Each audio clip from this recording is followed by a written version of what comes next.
So guys তোমাদেরকে একটা ঘটনা খুলে বলি। আজ চলে গিয়েছিলাম আমাদের পুরাতন স্কুলের মধ্যে।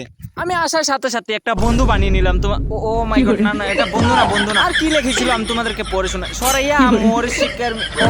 তোমরা তো আর বাংলা বুঝো না। না থাক আর বলে লাভ নাই। আর স্কুলে আসার সাথে সাথে এমন বাপ মারছিলাম যেমন আমি পুরো একটা ফুটবল প্লেয়ার হয়ে গিয়েছি বড়।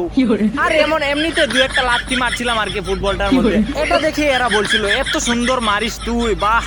একটা ছাগলকে মারলে ছাগল মনে চুপচাপ আবার হাঁটতেই থাকবে, কিছু হবে না ছাগলের। তারপরে রয়েছিলাম গোলকিপার। আর এত সুন্দর শট মেরেছিল, গোলের ভিতর দিয়ে আসা তো দূরের কথা, বাইরে দিয়ে পর্যন্ত 10 হাত দূরে দিয়ে চলে গিয়েছিল। এত সুন্দর প্লেয়ার যদি তোমাদের লাগে আমার সাথে কন্ট্যাক্ট করতে পারো। আমি একটা নাম্বার দিয়ে দিচ্ছি 100534। ও থাক আর বললাম না বাকিটা। এমন ভাবে নাটক করছিলাম, স্যারেরা দেখছে বলে এই যে নাটকগুলো দেখতেই পাচ্ছ আমার। আর আমি কিন্তু ফুটবলের আগামাথা কিছুই পারি না, তবে একটু বাপটাপ মারতে হচ্ছে আর কি। হাতের মধ্যে ফুটবলটা এত সুন্দর করে নিয়েছিলাম, সবাই বলছিল বাড়িতে চলে যাও, আর খেলতে হবে না তোমাকে ফুটবল।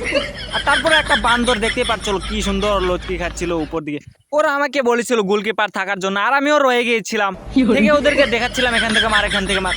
আর ও কি সুন্দর ছোট আবুটা আমাকে কি করবে। ও মাই গড, আমার মাথা পুরো ভেঙে নিয়েছে মনে হচ্ছে। না এটা হয়নি, আরেকটা মার। ও ছি আমার কমন মনে পুরো শালার আমাকে মারার প্ল্যান করেছে ওরা।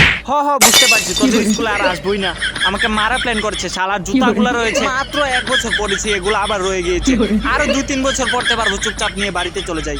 ওরা আমাকে আবার নিয়ে এসেছিল আর কিছু করবে না বলে, আর আমিও চুপচাপ বসে পড়লাম। আর আমাকে এমন একটা ডেক্কা মেরেছিল, আর পরে আমার পুরো দাঁতটা সব ভেঙে গিয়েছে। চুপচাপ বাড়িতে চলে যাই, শালার স্কুলে আর আসবো না জীবনে। থাক তোদের স্কুলে তোরাই থাক। এমন ধরনের অত্যাচার করছিল আমার সাথে, আর স্কুলের মধ্যে আর থাকলামই না, বাড়িতে চলে যাচ্ছি, টাটা।